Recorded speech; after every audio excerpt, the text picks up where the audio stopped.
Good morning students. आज हम लोग कक्षा 10 की हिंदी की परियोजना फाइल किस तरह बनाई जाती है उसका अध्ययन करेंगे इस वीडियो में। देखिए, हिंदी परियोजना फाइल बनाने के लिए कक्षा 10 की ये हम ट्रांसपेरेंट फाइल ले सकते हैं। ये एक छात्रा के द्वारा फाइल बनाई गई है। इसे हम देखते हैं, हिंदी विषय की है। इसमें हम विषय हिंदी है, उप विषय जिस कवि या लेखक के बारे में बनाते हैं उसका नाम लिख देते हैं।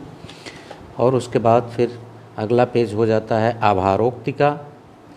आभारोक्ति के बाद फिर हम अनुक्रमणिका लिख देते हैं। जैसे यहाँ सूरदास पर लिखा गया है तो अनुक्रमणिका, जिसे विषय सूची भी कहते हैं। तो सूरदास, फिर उनका जीवन परिचय, जन्म, शिक्षा, मृत्यु और उनकी रचनाओं के बारे में बताया गया है।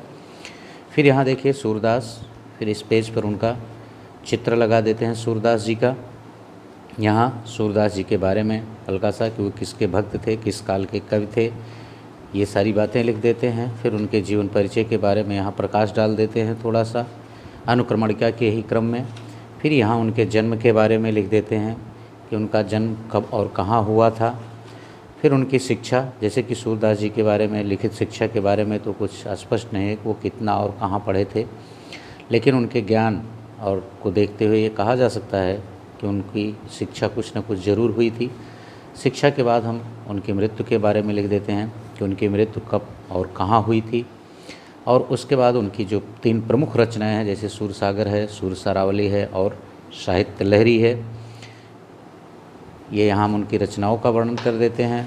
और फिर रचनाओं के बाद यहाँ उसी क्रम में हम सूरसागर के बारे में यहाँ कुछ पंक्तियाँ उद्धृत कर देते हैं। सूरसागर के बारे में हल्का सा उसका परिचय दे देते हैं। और फिर यहाँ हम उसी तरह से सूरसारावली का परिचय दे देते हैं। और सूरसारावली के बाद हम साहित्य लहरी का परिचय दे देते हैं। और इस तरह से ये हमारा हिंदी का प्रोजेक्ट समाप्त हो जाता है, प्रोजेक्ट फाइल। तो इस तरह से बच्चों हिंदी की प्रोजेक्ट फाइल बनाते हैं। Okay, thank you.